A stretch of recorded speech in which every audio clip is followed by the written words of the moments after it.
Welcome back to NBA Cinema, man. So we got Kevin Durant getting in the lab with Chris Brickley less than 24 hours after his trade to the Houston Rockets. And KD is very excited, very motivated to be on that team. You look at the coach, Ime Udoka. You look at the players like Reed Shepherd and Cam Whitmore, who I think will have breakout seasons. I think Houston actually has so much young talent last year that they stashed some players who were capable of providing more even last season, to keep Jalen Green as trade bait. That's how this thing works at a professional level. You have dollars invested in a player, you got guys on rookie contracts, and you're looking to move them and you know what you have. You featured the guy who you want to move to see what you can get in return. And in return, they were able to grab KD, and now this young core can grow up.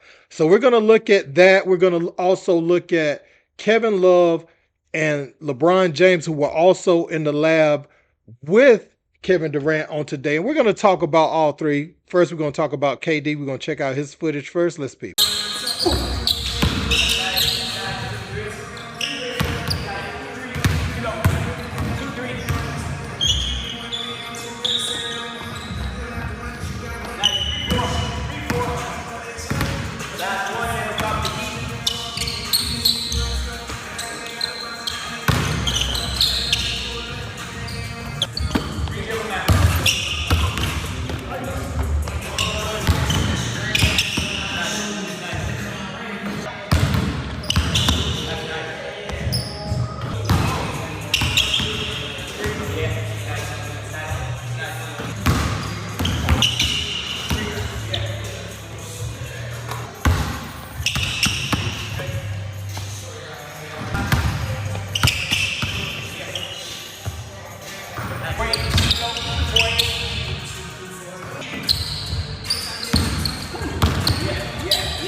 And you look at the makeup of that team, KD is now on a roster of the type of team we fell in love with, that they grew homegrown through the draft and everything in OKC. You got Steven Adams, who they just resigned to be a presence.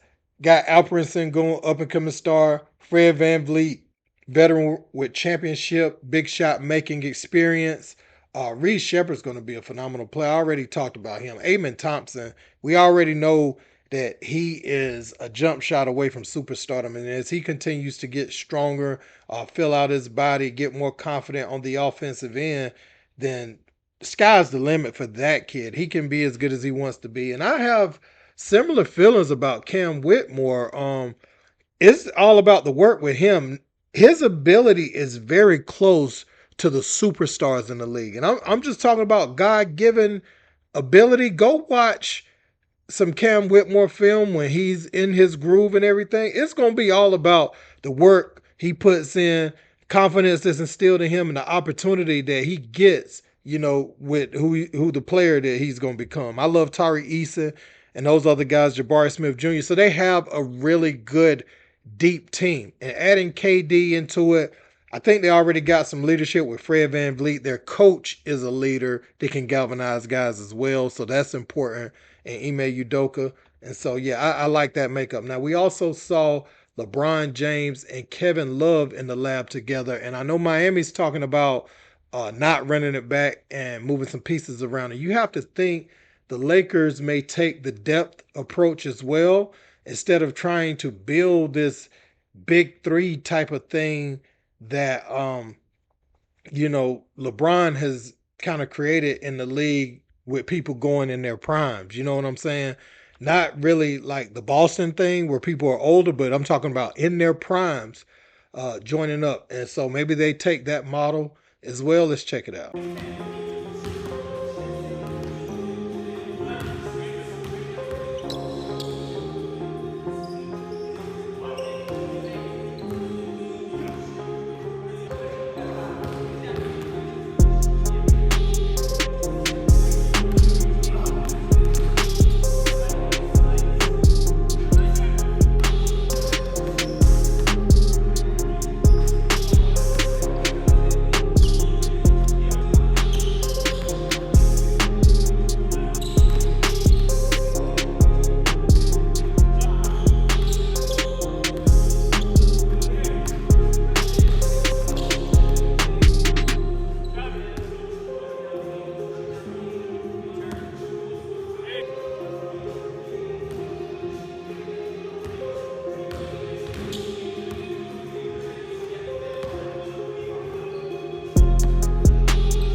Now, this is the reason that I included the footage of Kevin Love and LeBron James. NBA Central reports that the Lakers are the favorites to land Bam Adebayo in a trade, and you would guess that that would include Rui Hachimura, Austin Reeves, them being the centerpieces of that deal. Maxi Kleber potentially, as a throw in that trade as well.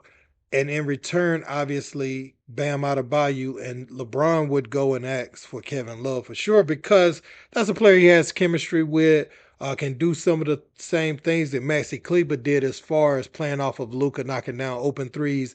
Heady, smart, rebounder, outlet passer, can do a lot of things. So he goes like Kevin Love is a chameleon. He can fit with any team and help them, give them a spark, can be a knockdown shooter, really take over games and play like an all-star at times, and he's that type of bench piece. And we saw how important bench players are in this NBA Finals. A lot of people talk down about this Finals. I saw a spike in viewership in Game 7 because the interest of the series built up over time.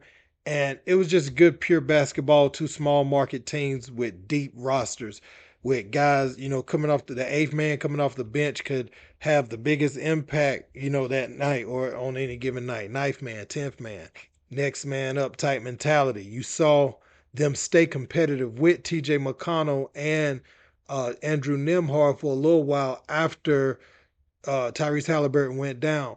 So it's important for you to have stars, but it's great to have sustainability, whether you endure injury or something like that. See, the team Kevin Durant just went to in the Houston Rockets, if he has a short term injury or even an injury that lasts, one third of the season or something like that, they are built to maintain and put themselves in good position to still have home court advantage in the first round and let KD recover. They're also built to load manage him properly. He doesn't really have to play through much discomfort, at 36 years of age, having a torn Achilles and all that stuff that he's gone through over the last few years.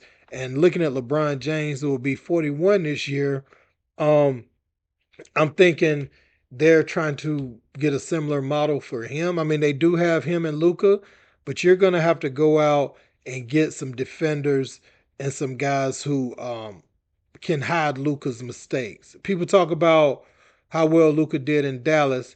Yes, he had Kyrie Irving, but he had Derrick Jones Jr., he had Lively Gafford, and PJ Washington, a lot of guys who could absorb what he was bad at on defense. He could go hide on a Rudy Gobert. He could hide on just about anybody. Now it came to a head, when they played Boston, they were hunting him out because everybody could score on that team and everybody could do a little bit off the dribble.